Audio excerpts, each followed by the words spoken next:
Okay, so today, hopefully now you can hear me okay. Everybody can hear me? All right. Today we're going to do a session on identifying carburetors. I know a lot of you got a shelf full of carburetors and you got 8, 10, 12 carburetors up there, and somebody says, hey, I need a carburetor for my 66. And you go, well, I don't know, I might have one. There's a whole bunch here. How do you tell them apart? Does it make a difference? Should you know the difference? Well, the answer is yes to all those. You should know the difference, and there are certain changes that the Corvair carburetor evolved. So what I'm going to try and do here tonight is kind of give you a little history lesson on the different types of Corvair carburetors. We have quite a few of them here. They're not all the same. So we want to look at these, and I want you to understand the differences, because as time went on, certain changes were made. Some of them are very helpful for the operation of your car. So on this piece here, this is a demonstrator actually from the GM Training Center. It's a little rusty and crusty right now, but this is what they used at the GM Tech Center to show the mechanics, the new dual carburetor Corvair. And the 60 carburetors, everything on a 60, very unique. And some of the features are, there's no parts really on the outside, no linkages, no levers, anything like that. It's just all smooth casting all the way around, pretty much on both sides, no threaded holes or anything in these carburetors. The other thing is there's no choke mechanism in these at all. You know, it's just open. There's no need for a choke. And the reason is the choke is in the air cleaner. And of course, on a 60, to make that choke work, that means your air cleaner has to be there, the lid for the air cleaner, the hoses that connect the air cleaner to the top of the carburetor. If you don't have any of those parts, the choke flap might be working, but the choke is not going to be working because there's no way to restrict the air if the carburetor is open. The other part that they did on the 1960, which is unique to a 60, like most everything else, is vented right into the atmosphere in the engine compartment. This little hole here under this cover that goes right inside the bowl of the carburetor, and that's how they vented the fumes out. That was common at the time on all carburetors being made. There was no concern about venting gas fumes to the atmosphere, so that's the way everybody did it, and that's the way they did it on a Corvair. So these carbs are very simple, not much to them. There's no choke mechanism whatsoever, as I had mentioned, and no real attachment points for any kind of linkage or anything on the side, because there is no linkage on the side other than the throttle plate lever itself. So like everything else, the 60 is unique, and the top of the carburetor is round. It's not, doesn't have the little provisions for the air cleaner hold down, of course, because tubes went on these. So like everything else on a 60, those are unique. And as much trouble as they went through to make that whole system work with this choke and the heater tube that had to go down to the exhaust manifold and all, they had to change it all for 1961 for two reasons. One is that the station wagon and the van was coming out, and they couldn't have this high mechanism. They had to get the engine lid down as low as possible. So with the height of the air cleaners on here, they probably could only go about that much higher. All this stuff that was on top, the whole air cleaner and all, simply would not fit onto or underneath the engine compartment of the vans and the station wagons. So that had to change. They had to get rid of that. And in doing so, their choke mechanism went away because they were doing it in the air cleaners. So they decided in 61, well, you know what? Let's just do it the old-fashioned way. We'll put a hand choke on it. So the new 61s came out, and they did in fact have a choke inside the carburetor now. So when we move our lever here that's connected to the choke cable that runs all the way to the front, we can open and close the choke manually. And as the choke opens and closes, it also opens the throttle up to create a fast idle by the series of levers and riding on this eccentric cam here to speed up the idle speed. So it's, manual chokes are generally used on pretty inexpensive cars. And it wasn't a great solution, I don't think. Chevrolet had automatic chokes on their cars for a long time, and there were no other Chevrolet passenger cars built at that time with a manual choke. They all had automatic choke, even the cheapest models. But nonetheless, that's what they used on the 61s, was a manual choke. Now, in order to make everything work, they had other changes too. In order to have a air cleaner hold down, they had to change the casting on top for these little holes here with that little clip that went over and snapped to hold your air cleaners on. The air cleaners are very low profile. As you know, you're familiar with those teardrop style air cleaners.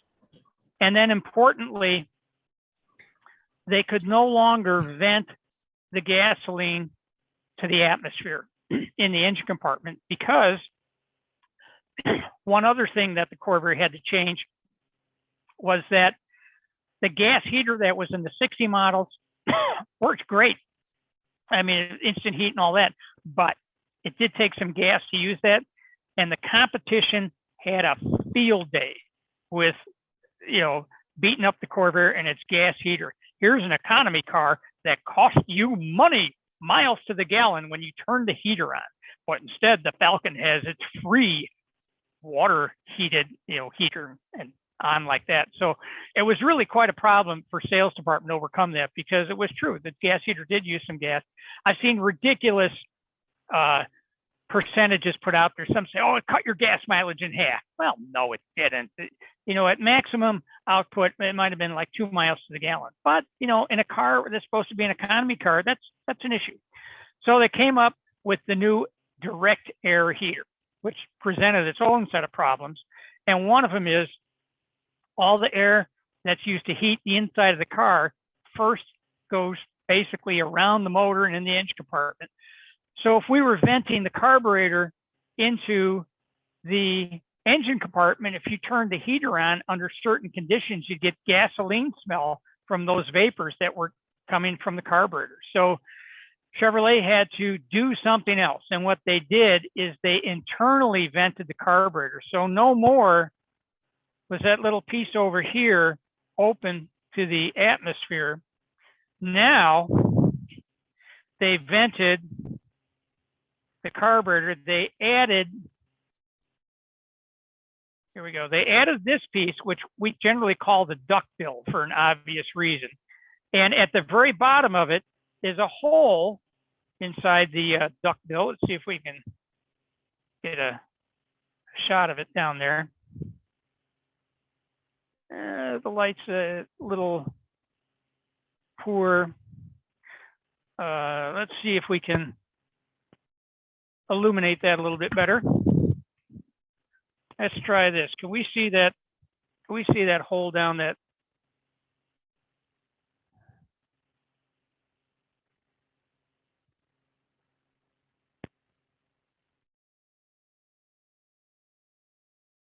Trying to aim this for the camera is a little bit difficult. Well, folks, take my word for it. There's a hole at the bottom. And that's how they vented it, with this hole in the bottom, so that the gas fumes would end up in the air cleaner, basically. So it wouldn't be exposed, to the engine compartment and the heater. Well, the other thing that the new recirculating air system caused in the Corvair was that the engine compartment temperatures were higher than they were in 1960. And that means hot soak became more of a problem. What's hot soak? That's when your engine's good and warm, you shut the engine off, and you go into the store or whatever for, say, I don't know, more than 5 minutes, but less than a half hour. And you come out and you go to start the car up, and it doesn't want to start. You're cranking and cranking and cranking and cranking. The car doesn't want to start, and you finally get it started. That's hot soak, where the gasoline has gotten hot enough that it's given off a lot of fuel vapors. And now those fuel vapors are collecting in the air cleaner, because we've vented it into the air cleaner, not to the outside where they just kind of dissipate. And so basically your engine is acting like it's flooded because of all that extra gas in there. So bulletins started to appear. Here we have one from June of 1961, and one of their solutions about erratic idle was for the Chevrolet service techs to drill a hole in the throttle plate. Yeah, they wanted you to drill a small hole inside the throttle plate, somewhere around here, and it was to be a 16th hole in an 80 horsepower engine and a 332nd hole in the 98 horse. So that was one little bulletin.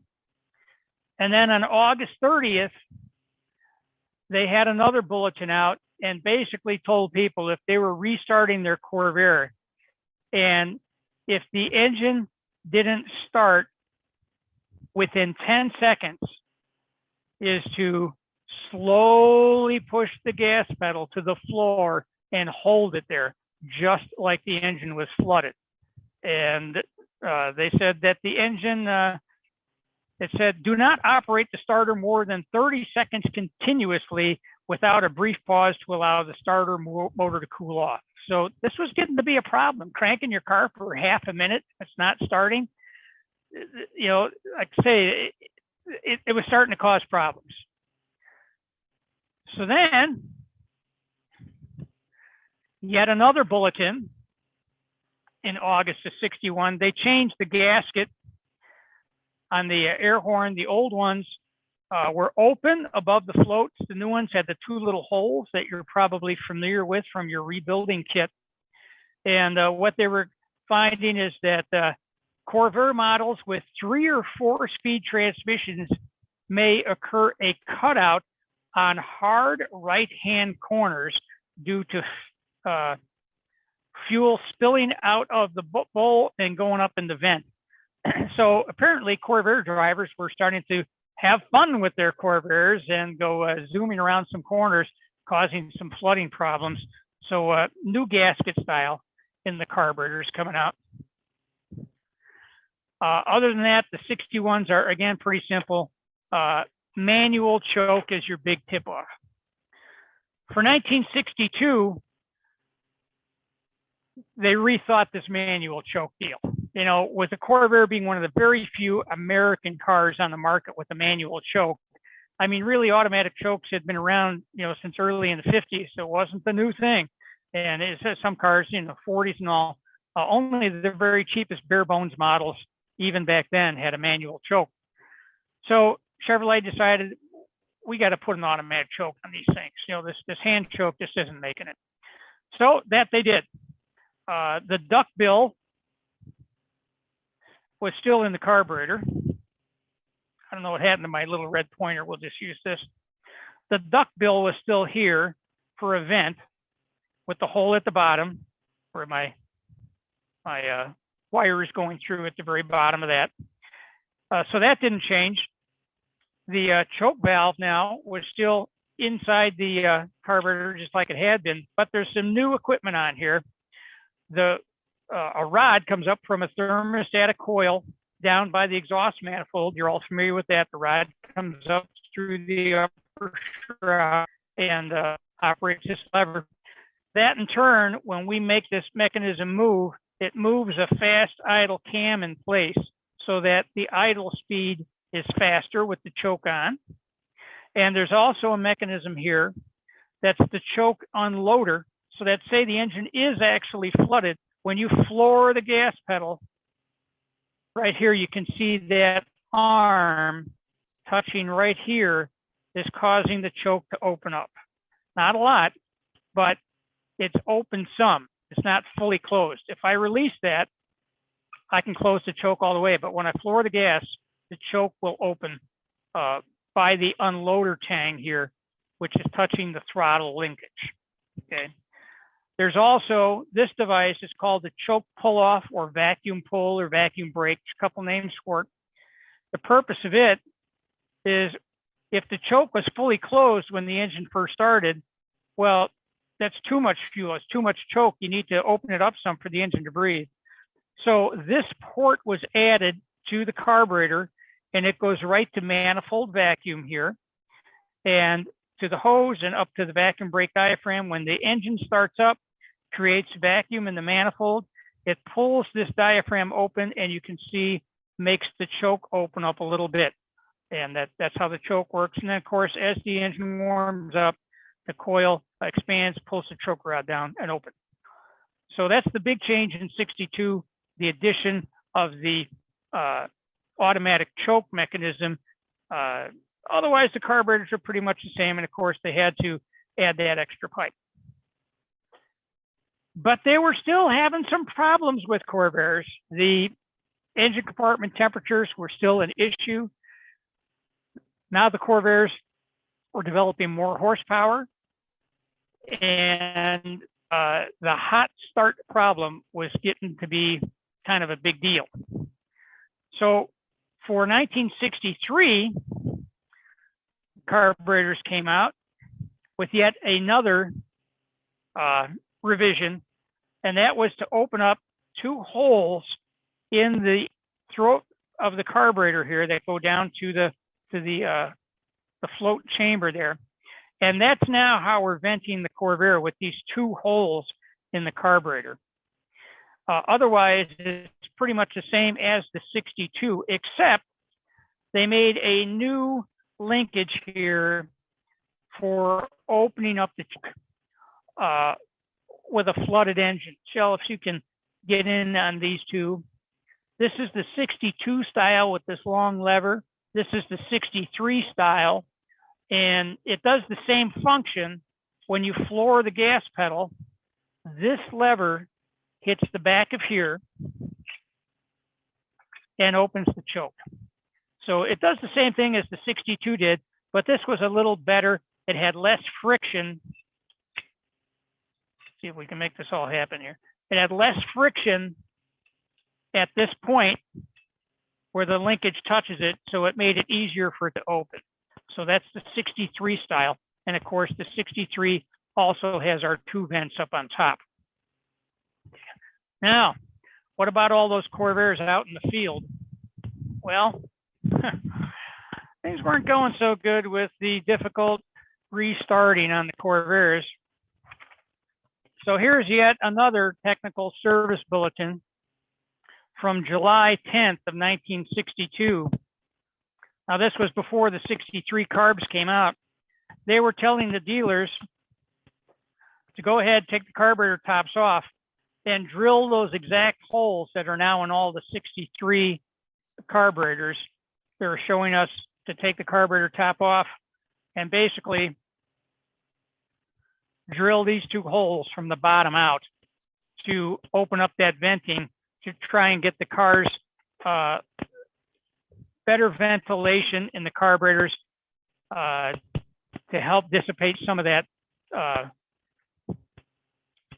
to help dissipate some of the fuel vapors that are causing all these hearts. Now, remember I showed you that the service bulletin came out a little, that was in July.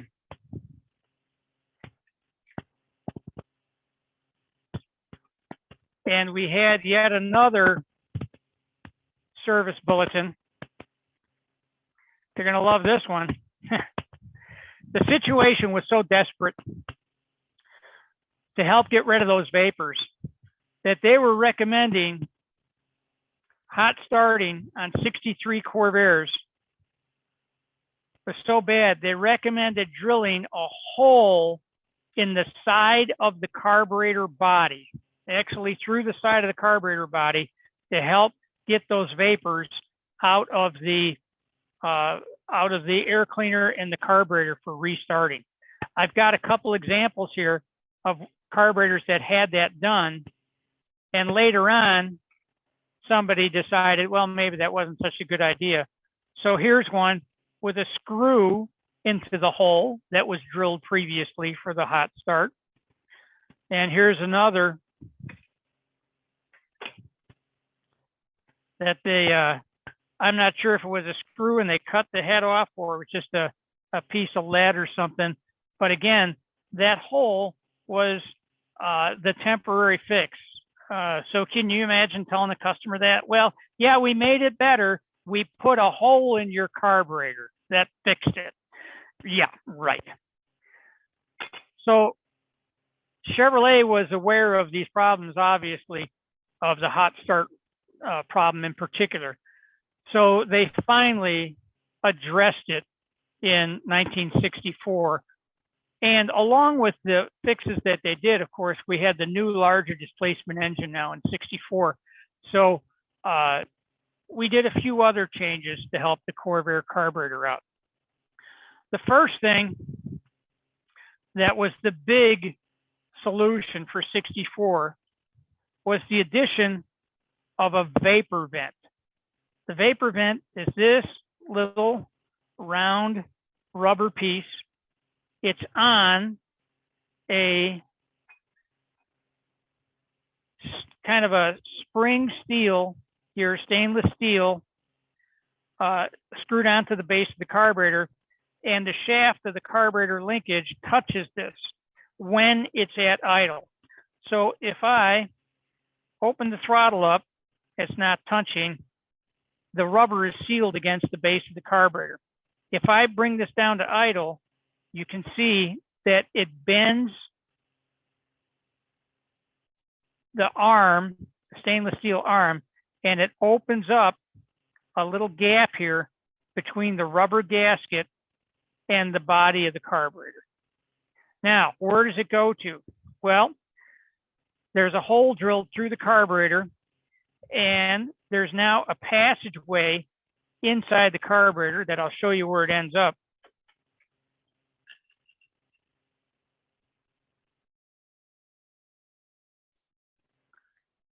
This passageway comes up into the top of where the carburetor bowl is at. That's where all our fumes are going to be. Our gasoline, when it starts to get hot, it's making a lot of vapor. The fumes are going to be up on top.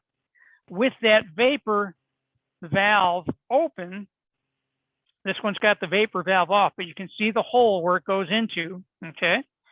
And the fumes are going to come from that top area across into here, and they'll exit into the engine compartment during that period of time when the fumes are being generated, if the throttle is at idle only. Once you open the throttle, that passageway is closed off. It does say, if you look in your owner's manual on the 64 and later cars, that you could have a momentary smell of fuel upon restarting the engine. So it was a compromise that they knew that those gasoline vapors would be causing some gas fumes in the car, but after you started it up and the engine fan moved everything around, the vapors would be gone in pretty short order. But it wasn't ideal, but at least it got the cars so they could start when they were hot without having to crank them until the starter motor was glowing red hot. Now, they also made some other changes in 64, which I'm going to set these aside. Some other changes in 64, which were very beneficial to the carburetors. One is they decreased the size of the float and added a spring on it. This is your 60 to 63 style float, okay? Just a float with nothing special. In 64, the float is actually skinnier. It's a smaller float, and more importantly, it's got a tension spring on here to help increase the holding power of the float against the needle and seat. So if I put these two next to each other, you can see, let's try and do them this way. I bet I got one down here. Maybe I could give us an idea with. Sure, this is the big float and the little float. So you can see the difference in it. It's not a great deal, but the little float has no provision to mount the spring on it. The little float has a little hole in its arm. I think we can find one here. Somewhere. Yep. The little float has a little hole here in the arm where the spring goes right there. And the other part of the spring just sits next to the needle right down there. So that spring is very important. If you've got the small style float, you need to have that spring. If that spring isn't on there, you're going to have flooding problems because this helps the float close against the needle in the seat. Spring has to be used with this style float. Okay. The other thing they did was they changed the venturi cluster. Now, there's several different venturi clusters in every year because the diameter of the idle tube is done according to the engine and transmission combination. There's very subtle differences, like 1/1000th to 2/1000ths of an inch, very small differences. So there's a number of them each year. But the basic design of the 60 to 63 is just this evenly placed spoke design here of the main venturi discharge. In 64, it was changed. It's kind of a weirdly shaped one. By offsetting it like this, it had better distribution of the fuel at lower throttle openings. So they're trying to make the car have better transition from idle to the power circuits, especially at low throttle openings. So the 64 and later style is the oddly shaped one. 63 and earlier is the evenly spaced venturi cluster. Okay. And the other thing that happened for 64 is, of course, you know that that was the year that we introduced the single air cleaner in the middle of the engine, and it's got two J-bolts, one at each end of the crossover tube that hold that crossover tube to the carburetor top. So what they did is two things. This casting on top, the air horn, this area was hollow previously on the 63 and later cars. They made it solid so they could drill a hole through it, and that is where our J-bolt slides into. So if we had our little piece of wire here that I constantly keep losing, here it is. So if we pretended this was our J-bolt would go right in there. If you tried to do this and just drill that area out on a 63 carburetor, well, you're going to find out that all of a sudden you're in no man's land because it's hollow inside. You can drill through to the other side, but you're going to have a space in there where it's open, and now you've got an external vent. You could get gas leaking out of here on hard corners, or certainly a gasoline smell. So, you know, trying to drill out the early carburetor, probably not the best idea for that air cleaner hold down. Another tech bulletin. We got lots of bulletins.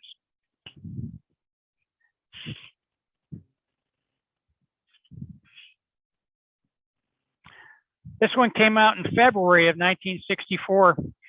Complaints of poor engine performance at high speeds, 60 miles an hour and over, on 64 Corvairs with dealer-installed air conditioning could be due to the lack of added fuel flow, which is needed on air-conditioned equipped Corvairs. The added fuel flow is necessary due to the change from the single air cleaner that the car normally came with to the dual air cleaners that are necessary with air conditioning. And the carburetor should be modified as such. And the bottom line is they said they should replace the standard metering jet that came in the carb, which was typically like a 51 with a size 53 jet to enrich in the mixture some. So, and that was in 64 for high-speed driving. So that was our 64. It was a great improvement over our previous years, especially the vapor vent on the bottom of the carburetor, because that was super important to get those things to be able to start well when the engine was warm. So in 65, oh, by the way, this is the hook I was referring to. This hooks on your small little air cleaners. That's why they continued to have this style of attachment still on the carburetors, even though that type of air cleaner was used from 61 to 63. It was continued to be used on the 64 with air conditioning and early 64 with oil bath air cleaner, and then also on all 65s with air conditioning. So they continue to use our special little hook here.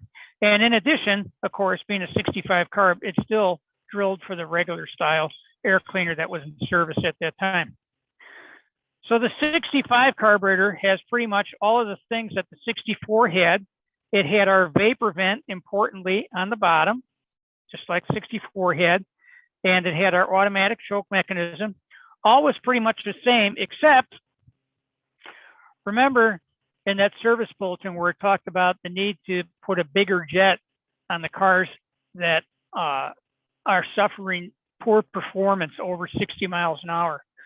So Chevrolet thought about that. Well, you know, if we just put a bigger jet in the car like we did for that service fix, that really fixes the problem of poor performance, but it also makes the car use more gas, because when you change the main metering jet, you're going to be using more gas all the time, not just on the time when over 60 miles an hour when you might be throttling it pretty hard. You're going to use gas anytime you're off of idle. You're using more fuel because of the larger jet. So Chevrolet decided they would install a power enrichment circuit. So Shells, come on over here. And then power enrichment circuit, I'm going to pull out the venturi cluster. And previously, our venturi clusters just had a large opening where our main insert was installed in the carburetor. And then we had our gasket go over it, and our main well, this is for our main jet, went in there. But for 65, they added an additional circuit, and it is this hole, this second hole in here. And at the bottom of this, I'm just going to flip this over. We're going to have a little brass valve here. This little brass valve is our power enrichment valve. And it's got a seat. It's just drilled into the body of the carburetor. I'm going to drop it in here. This goes down to the bottom. And what it does is when there's a large volume of air flowing past the venturi cluster, it's causing a low pressure area in this hole because it's connected by slotting over the venturi cluster, so that low pressure area is causing the needle inside to rise off of its seat. And now it's pulling fuel directly from the carburetor bowl. How does it do that? A car with power enrichment circuit in the carburetor has this plug on the side of the carburetor. Okay, the earlier carburetor, that one's our 65, that has the feature. Here's our 64 carburetor. On the side by the fuel inlet, it's just plain. There's nothing there. On our 65, it's got this aluminum plug on the side, and that goes in turn inside the carburetor to a hole in the side of the carburetor, which intersects with the bottom of where our needle valve is at. Okay, so when our needle valve lifts off, it draws fuel directly from the carburetor bowl up into here and enriches the mixture only when you've got high velocity of airflow going through the carburetor. So that allowed them to keep the jet size fairly small in the 50 thousandths, somewhere between 49 and 51 thousandths was the normal jet size for a 65 car. But when you really got on the gas and got the engine going, the power enrichment circuit engaged, so it actually enriched your mixture to more like a 53 jet rather than the 51 that's actually installed in the carburetor. So it was the best of both worlds. It got the performance and smooth running that they were looking for without affecting the fuel economy during lower speed operation. So it was a great fix, the power enrichment circuit. Now, there is a correlation between the size of the jet that's factory installed and the there's a restrictor inside the carburetor. After they drilled the hole from the outside and into here, they pushed a small brass restrictor into the body of the carburetor, so it was metered. And the size of that restrictor is correlated to the size of the jet. Now, that is detailed in Bob Helt's book, because it's not detailed in the shop manual.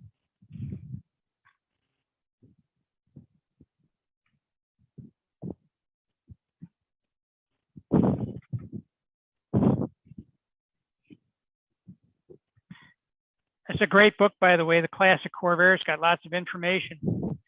So we can see that the restrictors were either 51 thousandths, 50 thousandths, or 49 thousandths on the jets, and the restrictors were 34, 40, or 046.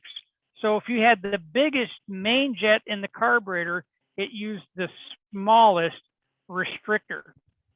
If you had the smallest jet in the carburetor, it used the largest restrictor. So the fuel mixture would end up being as if you had a 53 jet in any one of them during the hard acceleration.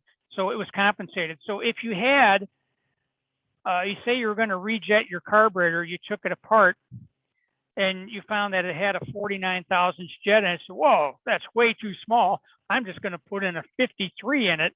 Well, that's actually going to end up more like a 56, because the power enrichment circuit is going to make that, it's going to increase the amount of fuel going into the venturi cluster when you're giving high volume. So be careful about that on the power enrichment carburetors. Don't go crazy.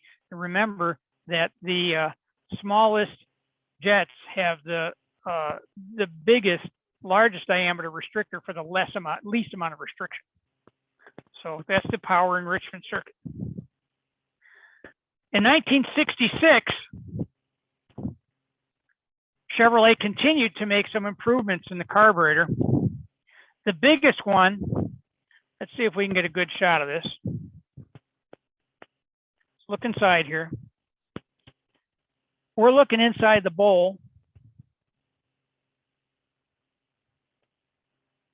There we are.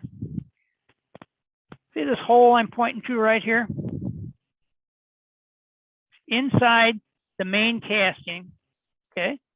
It's in the side of the carburetor, and it is pretty much exactly in line with your idle mixture screw. If you were to look on the inside of the carburetor, our hole would be in line with that. And that's called an upper idle air bleed.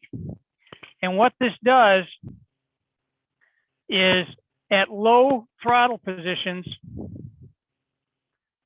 here's where our throttle shaft's going to be. Here's where our idle mixture screw comes out. And this slot right here, okay, that's our off idle transition slot. When your throttle plate starts to open, fuel will come out of not only the mixture screw, but out of this slot. And that helps make the transition, because we're not moving a whole lot of fuel yet in the main cluster. So we're using this slot to help make that transition to the main power. In 66, they added one further up. It's about another ½ inch further up in the body there. And it does the same thing. It helps add more fuel to the mixture for a very smooth transition from the basic idle circuit to the slight opening to more opening of throttle till finally at wide open throttle, when these really don't flow much at all. So that's an improvement for 66, is this upper idle air bleed. And that is connected in line, as you can see, with the idle circuit of the carburetor. Okay. Another way you can tell a 66 carburetor casting is the other thing they did. You know, emission standards were starting to come into effect. And in fact, Corvairs made for the 1966 model year that were delivered in California, except air conditioned cars and except turbos, had to have an air injection pump or smog pump. a lot of people call it. So they had to change the carburetor casting here. This extra bulge on the casting, you're only going to see on 66 and later carburetors. Okay, so this part here is the smog part of it. And what they did is added a spot. It's directly in line. Now, this is a 66 style. It's got a brass screw in here. It's kind of like a needle valve. I'm going to take it out. Okay, see, it's like a needle valve. It goes into that hole. It's got a seat where it goes in. And basically, air goes around the actual screw in these slots here, and it kind of dilutes the idle mixture, so you cannot adjust it as fully as you could a previous model, which doesn't have this circuit. In other words, we're adding extra fuel to the idle circuits in all of them that use this idle circuit, which is both the upper hole that they just added that year and the transition hole plus the idle circuit. They're getting more air in there to help lean out the mixture. Okay.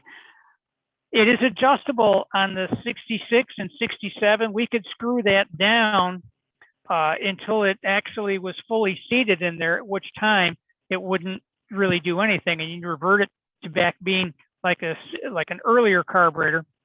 But this was handy for meeting the emission standards. This was a factory set part. It really doesn't talk about it in the shop manual because you're not supposed to fiddle with it.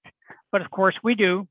And if you've got one of these style carburetors, the 66 or 7 air injection carburetor, then if you can't get a satisfactory idle adjustment, if you think, if I could just get a little more out of it, you might try and turn this in or out some, depending upon whether you feel you need more air or more fuel, and that may be able to get you where you want to be. Okay. Now, at this time, let me find it, because we were also had the power enrichment circuit in place, and then they brought out the extra bleed here. There are some early 66 carburetors that have both the idle air bleed and the power enrichment hole in there, just as the other 65 and 66 cars do. So here's our little power enrichment valve going in its normal spot. In February of 1966, they decided that, you know what, we need these cars to run a little bit cleaner. We don't want people messing with them. So they eliminated the power enrichment valve out of the air injection carburetors. The regular 66s and 67s continued to have it, as you can identify it by the plug on the side. But the air injection cars didn't have it any longer. They eliminated that feature. And now this is a 66 style carburetor, early one. We know that because it's got both the power enrichment and the extra idle air bleed. They made the air bleed non-adjustable. Our other one had a nice screw where we could fiddle with it, but this one has a fixed idle air bleed. There's no screw there for us to turn. It's kind of pressed together, and it has a little plastic piece on top to keep you from getting your screwdriver in there to try and turn anything. And that's kind of what the industry was doing. They were putting caps on the idle mixture screws and limiters, so you could only turn them so much. And that's what they did on the Corvairs. So you could have an air injection carb with either one of these styles. The earliest cars had an adjuster. The later cars had a non-adjustable one. This one's a little bit of an anomaly. It's got an adjustable one, but no power enrichment like the earlier ones. So What exactly were they doing? Kind of hard to say, because this particular feature is really not covered in any of the shop manuals. It just says that extra air vent was added. That's all it says. Doesn't give us much of a clue. So those are the basics of the regular primary carburetors. The 68 and 69 models, none of them had power enrichment circuits at all. The last used for power enrichment was 67. 68 and 69 carbs are pretty much the same. They've all got the added casting for the extra air bleed here on the idle circuit. I have noticed on carburetors that there's two different bases having been used over the years. This is the one you're probably all familiar with, the standard looking Corvair base. But starting in 65, I've run across a base that looks like this. It's not straight like the other one is. It's kind of curved around the throttle plate here. And otherwise, the carburetors are identical. What's the difference? I don't know. In 1961, in one of their bulletins, they mentioned that there were two manufacturers making these for Rochester. One was Rochester itself, and another one was another company. And perhaps that other company was doing these carbs in this style. And I have found later style carbs all the way up and through 69 of this style in both primaries and secondaries. So we apparently use kind of randomly this style base. Really doesn't matter. The carburetors are otherwise identical, but if you run across that, it's probably one made by a separate manufacturer rather than Rochester, or it could be made at a different plant. We all know that the Los Angeles Corvairs were slightly different than the Willow Run Corvairs, and it could be that the one Rochester plant used a different casting. So we don't know that for a fact, but it is a different style that was being used. I've got one here to show you that here's a secondary carb, and we know this is a 65 style secondary from its throttle lever, and it too has the odd style base that's not straight along like the rest of them. There's a couple differences in secondaries. The big difference is between 1965 early and 1965 late. 65 early is just a basic carburetor. There is no idle circuit whatsoever. There's no nothing, no throttle position screw, no vapor vent on the bottom, no power enrichment circuit. It's just a basic carburetor, because really the only time it works is pretty much wide open throttle. That's the only time you're using it. Okay. So in early 65, they used a throttle plate that was basically a throttle lever. That was basically the same lever they were using on the primary carburetor. Why not? Why make a special one? Don't need it. Otherwise, it's the same. The problem they ran into was that these secondaries would work whenever you floored the gas.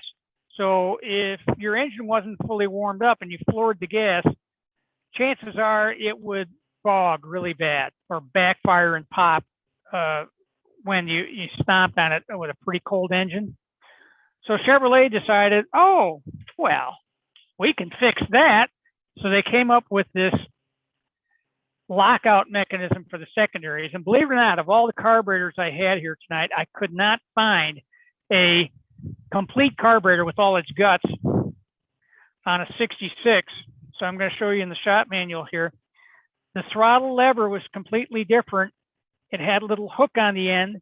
There was a spring-loaded lockout lever, and then another connector rod went to a rod that went through the top of the carburetor like a choke rod, and it worked by having that little tang of that touch the choke mechanism on the primary carburetor right next to it. It is probably the poorest carburetor linkage I think I've ever seen, and any of you with a late 65 or 66 probably know how poorly it works. Mainly because on the secondary rods, when the choke is locked out, what happens if the engine is flooded and you got to floor the gas pedal? Well, if the secondary linkage won't move because it's locked, you can't floor the gas. So instead of having a direct linkage, they put springs on the actuating rod. So the springs would compress when you floored the gas. So you could floor it to open up the choke to start the engine, but it's a very poor design. We have parts of one here.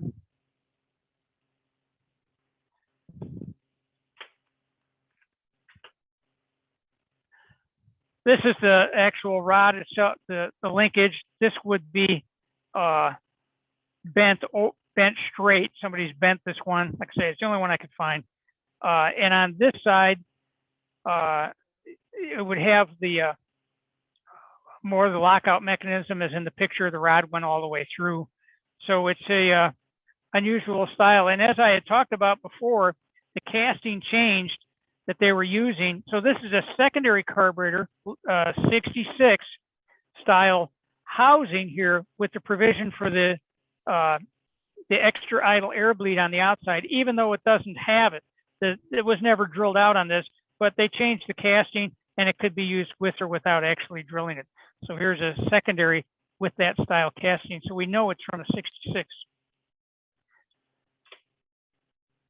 And the last change that they made on the secondary carburetors was, since they had brought the secondaries out, like I told you before, it has only a power circuit. You stomp on the gas, it just goes wide open. There's no idle circuit, no choke, no anything else.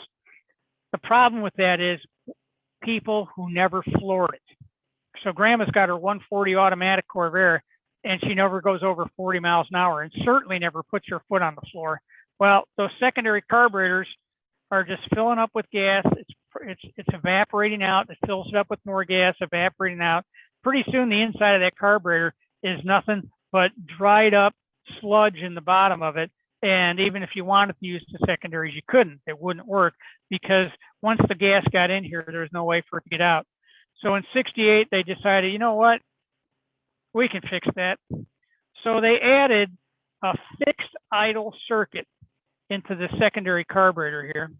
If I can get this, you can see that the idle position where the idle mixture screw would normally go has actually got a hole drilled in it. Okay, so that, let's see if we can get that a little better. There you are. So there's that hole drilled in there, right there. And that hole is a fixed idle circuit. In other words, there's no screw on the outside to adjust this. There's nothing to turn. Simply, whenever the engine's running, the engine vacuum is applied to the hole, and it pulls a small metered amount of fuel through the venturi cluster and its idle jet. The earlier 140s didn't have an idle jet. Remember, I said that this was your idle jet in the venturi cluster. Okay, well, the 140s without the idle circuit don't have one. It's just for the main jet. That's all the circuit they had. When they reintroduced that carburetor with the new idle circuit in the secondaries, they added a new idle tube. It's got a very small hole in there, but it's enough just to keep refreshing the gas a little bit. So whenever the engine runs, there's a small amount of fuel that's being consumed in the secondaries so that they work. So that's kind of the rundown of the Corvair history on the carburetors. Okay, I would be careful about carburetors that are so-called rebuilt by people who are not Corvair experts. You know, send your carburetor into us and we will fix it. Oh, they'll fix it all right. I've seen so many carburetors that they just had a pile of Corvair parts, and they took yours apart and they just reached in the bin and they found one of these, one of those, and hey, if it had that air passage here, well, we don't got none of the parts for the rest of it. Well, we'll just plug that hole up right here, disable that feature. If it's not somebody who's Corvair knowledgeable, and really you had to be pretty knowledgeable to know all these differences to get an exact match pair, and that's the goal here, an exact match pair so they're the same on both sides. You know, do it yourself. You can do it yourself. It's not hard. It's a very simple carburetor. And if you can't do it yourself, there's specialty people who will do it. You know, Wolf Enterprises, Clark's Corvair Parts. There's other Corvair vendors out there that'll do it. Give it to somebody who knows what they're doing. Don't go to the local parts store. They're not going to do you any favor. And avoid, if you find a quote rebuilt carburetor on a swap meet table that is not a brand new Delco Rochester like this one is. This is actually a brand NOS carburetor. That one would be fine. But if it's from, you know, some other company that does a rebuilding, just take a pass. It's a good clean core. That's what you got when you buy one of those. So, yes. While you're there at the bench, do you have any books or literature that you'd recommend? Oh, yes. Thank you, Jeanette. Thank you. So one that we already talked about here was Bob Helt's book, The Classic Corvair. Bob has passed away, but Bob was our technical editor for Corsa for many, many years. Very savvy guy. For instance, in this book here on our carburetor section, we've got all our part numbers for the venturi clusters. Here's the carburetor specs, all the details on the sizes of all the passageways, you know, all the, for both the primaries and secondaries. And I mean, it's got everything you want to know. And then there's a, you know, whole talking about, you know, where we get into the differences, you know, and some modifications for turn cutout for you autocrossers and such. So this is a wonderful book to have. It should be in your Corvair library. This one is actually a Chevrolet publication, Corvair training program. And this one covers everything that we've kind of talked about here. It tells you how to read the tag so you know what the carburetor is. And it talks about all the variations of the Corvair.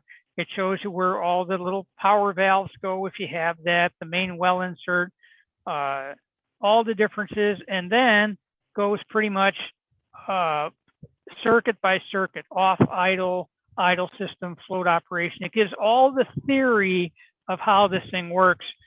And don't worry that your local Chevrolet dealer doesn't have this. These are available as a reprint from Clark's. It's like $4. So I would certainly have that carburetor training manual. And then, of course, your appropriate year shop manual. You know, go to the source, Chevrolet, and it's going to have your rebuilding procedures, how to calibrate everything. And here's our secondary lockout mechanism, like we talked about, how to make those adjustments on that miserable 66 throttle linkage. So those are the books that I would have for the basic rebuilding. If you want to do some modifications to the carburetor, there's a number of modifications that are covered in the Corsa Tech Guides. There's volume 1, 2, 3, and 4 right now, and there's a special going on in those. They even have them all on one flash drive. So there's several ways that you can get that. But those are the basics. Certainly the shop manual. I mean, if you're trying to work on your Corvair without a shop manual, go home, get a book, and after it comes, then you can start to work on your car. Go home. I like that. All right. Yeah. Hey, this was great. I want everybody to notice how much work Larry put into setting this all up and going through all the carburetors and you know, make sure he had them all in line here to be organized. So thank you, Larry, and thank you, Shelley, for all the detailed camera work, because there's a lot of little things to see. We do have a few questions. I know we are a little bit past the hour, but if folks have to leave, they'll hang up and we'll just go through here.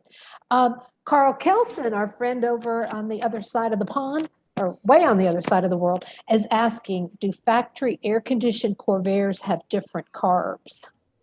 Yeah, and really the only difference is the mixture.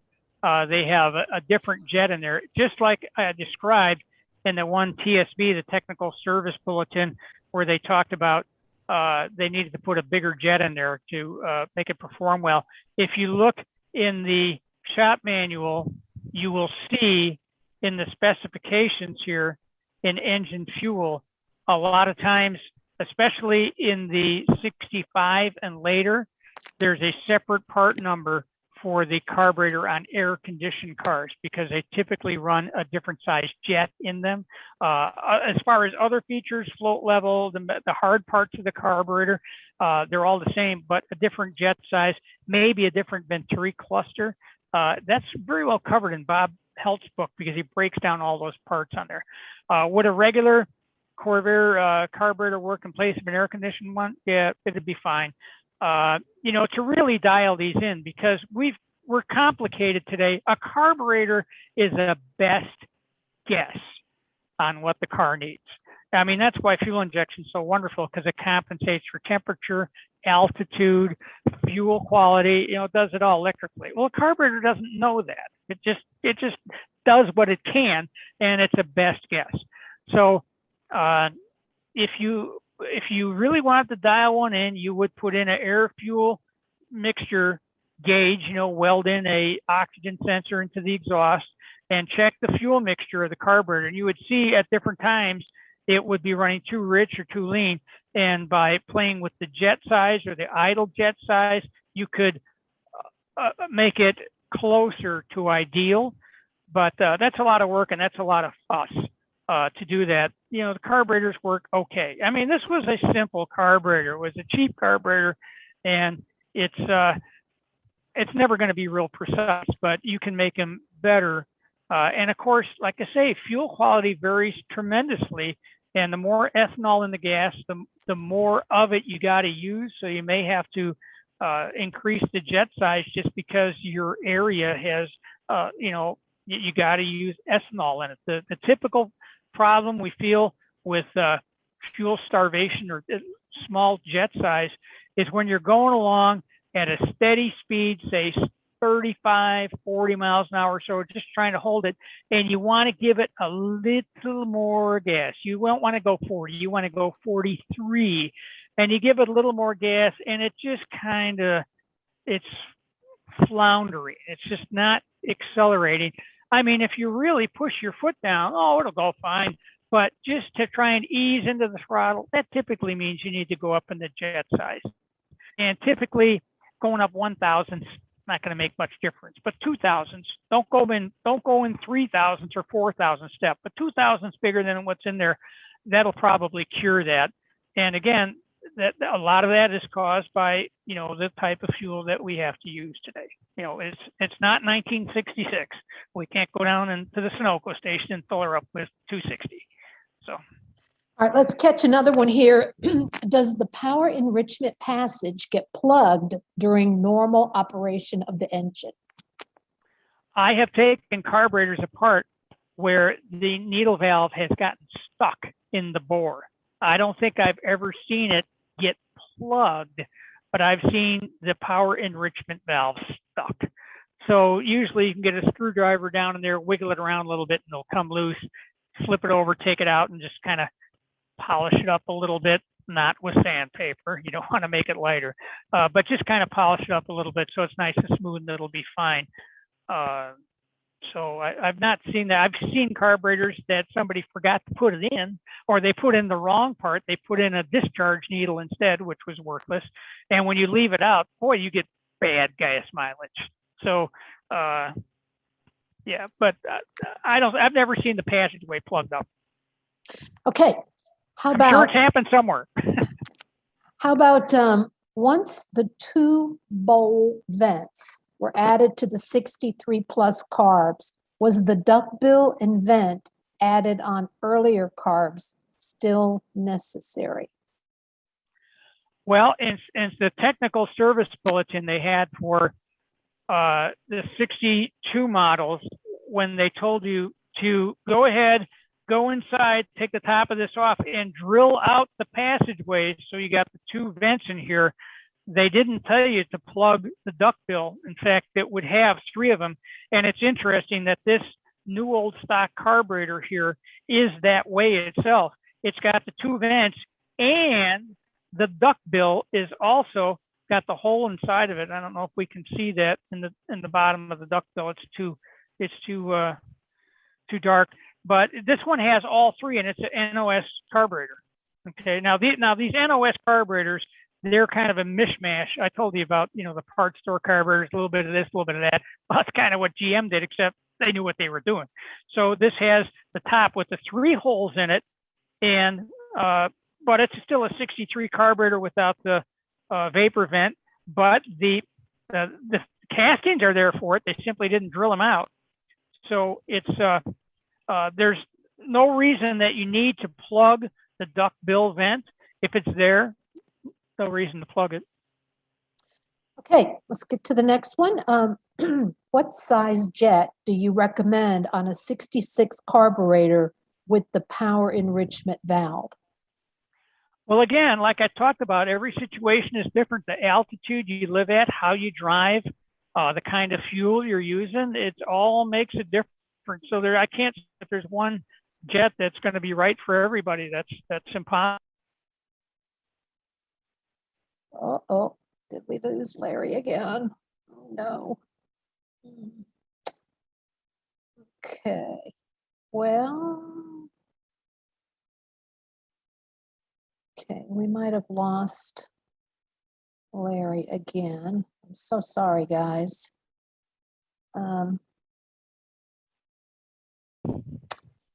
Larry, you back? Hello. Okay, Yeah. we're back here. All right. Due to technical difficulties. We need one of those little things like the TV. Yeah. Okay. So, All right. so I guess I'd first have to ask, are you encountering a problem, a drivability problem? Because if you're not, don't mess with it. The factory knows what they were doing.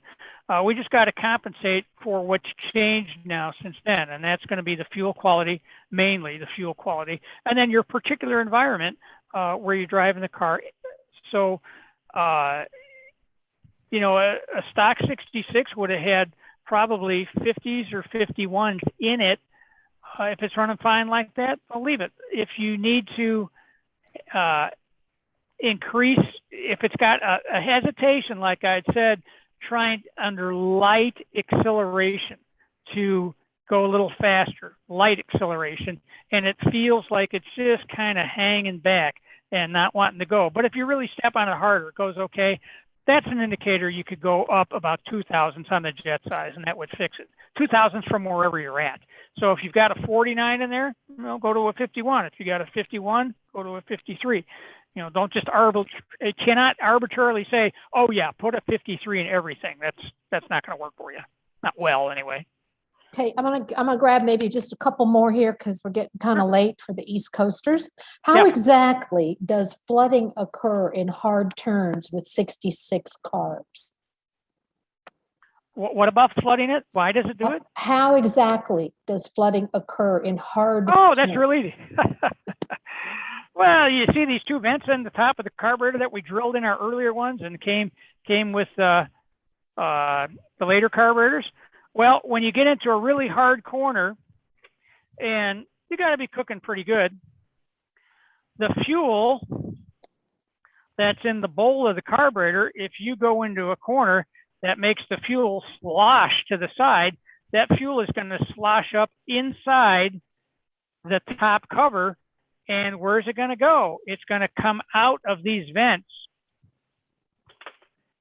It's going to come out of these vents, and of course, that's your air inlet. So the raw gas is coming from the vents and going down into the carburetor, and we call that turn cutout under severe cornering. So you autocrossers know about that, and it's kind of self-correcting. You keep your foot on the floor, and eventually you'll use up that gas. Of course, your run time will be poor.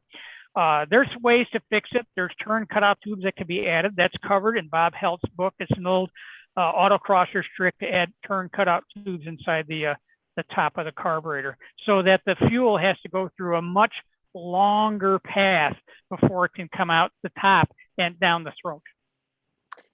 Okay, well, I have been nagged here that I missed a question, but it was written as a statement rather than a question. So I'm going to word it as a question, but I don't know if they meant it as a statement or a question. It was let's figure it out. Can interchange the carbs on 60 to 63 with later carbs. Can interchange the carbs on 60 to 63 with later carbs. can you put a later carb on a 60 or 63 car? I think that's the question. I would assume. There you go. Sorta. Now I did that on my 60 because I wanted to have the smoothest running car that I could.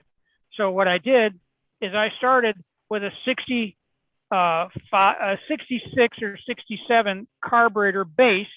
So I used the whole base of the carb, and then I put the top from the 60 so I could use my air cleaner. So it's got the round part on top where my hoses are going to go, but it doesn't have anything else up here. It doesn't have a choke or any of the other stuff that the later carbs have. So I just didn't use any of that. I didn't use the fast idle mechanism or anything else because it's already in the choke mechanism. So my bottom end had the vapor vent on the bottom. It had the power enrichment circuit. It had the upper idle air vent.